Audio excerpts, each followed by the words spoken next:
Good afternoon, everyone. I do hope you're having a good day. I'd like to provide you with inspiration today, and our topic is persistence. By my own definition, persistence is the quality of pushing against the tide of opposition that comes against a person, an individual, an organization. Persistence is required in every area of your life. So you could be a business person out there, wanted to start up a business in COVID-19. You're going to need to be persistent. You could be a male, female, starting off a relationship, COVID-19. You're going to need to be persistent. You could be a new parent. You just had a kid, and you're trying to create a set of values for this child that you've brought into the world. You're going to need to be persistent in your parenting. So persistence applies through every area of life. You could be a person who's concerned about your health and you want to go on a health plan and start engaging in exercise. You're going to need to be persistent. It's not something you can just do one day, 2 days, for a week and forget about it. Persistence is key. I was reading a book or listening to a book about Henry Ford a couple of years ago, and it said in this book that when you're persistent, initially it's regarded as stubbornness, which is like a negative thing. But when you come out on top, then people start to say how tenacious, how persistent you were. But it's the same quality, but it's just a different end of the process. So when you're persistent, sometimes everybody else doesn't believe in what you believe in. Everybody else doesn't see what you see.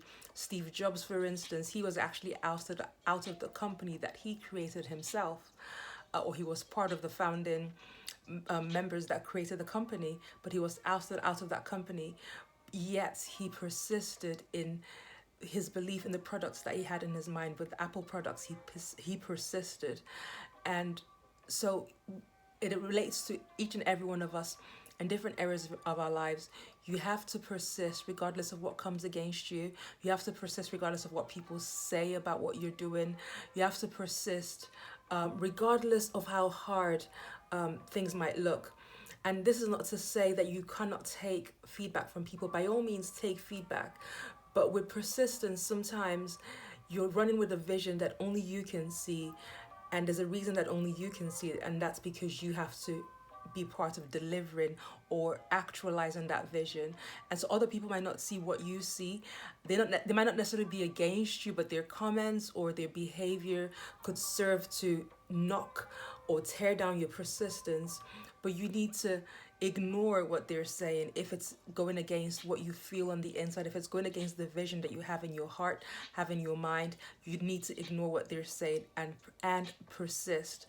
You need to persist regardless of the problems that you're going to come across. I think too many times we look at successful people in different aspects of life, because success sometimes can be generalized. But the thing is, a lot of people are successful financially, but relationally they're not successful. So you could look at people who are successful financially and not really understand what it took for them to get to where they are. So it's important for you to be aware that in order for you to be successful in any area of life, there is a price to be paid, and you pay that price with your persistence. So regardless of who walks away from you, regardless of what people say about you, you need to persist. That is a price, because it's difficult. It can be a lonely road when people don't understand you. It can be a lonely road when people criticize you. It can be a lonely road when people don't grasp your vision. That can be really lonely, but you need to persist in spite of the odds against you. You need to persist when things don't go exactly how you planned. Too many times we overestimate the glory, the results, and we underestimate the price that we need to pay to get to where we're going. So if in order to get to where you're going, perhaps what you need to do is overestimate the price. planning your mind for obstacles, planning your mind for failures, planning your mind for down days. Factor all of that into the success that you're actually reaching for, because the pathway to success involves failure, it involves setbacks, it involves low days, it involves down days, but you must persist. Hold your dream, hold your vision in your heart, let it burn brightly. Visualize it, think about it, plan and actualize. Keep walking towards that vision, whatever it may be. You need to persist. And also, when you persist, it's important that you do not share your dream with dream killers. There are people out there who have a problem for every solution. You could provide them with a beautiful idea, but then they have like problems. They just have they just have lots of problems. They'll have lots of ways of tearing down that idea that you have. So be careful who you expose your dreams to, whilst particularly whilst it's in its seed form. Before you start to see things happen with that, be careful who you share it with. So how can you persist? I'll give you 2 tips. Number 1 is be intentionally deaf. So you have to create intentional deafness.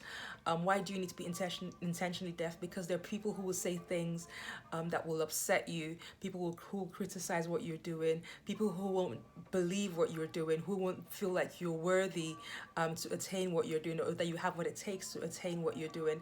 Now you can decide to address what they're saying, or you can just say, okay, I'm going to be deaf to what they're saying. I'm going to focus on where I'm going.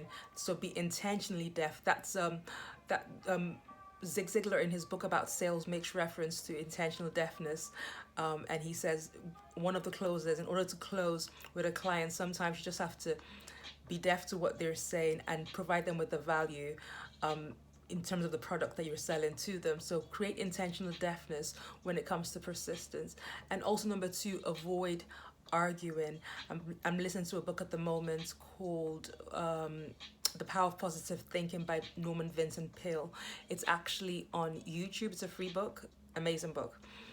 And one of the things that I picked up yesterday as I was listening to the book is arguing can stifle creativity, and that's why a lot of the time the enemy of your dreams, the enemy of your soul, will try to get you involved in little battles that are just sapping your energy, your creative juices. So avoid arguing. Avoid arguing. You don't need to argue when it comes to your dreams. Just work, plan, dream, visualize, and work towards your dream.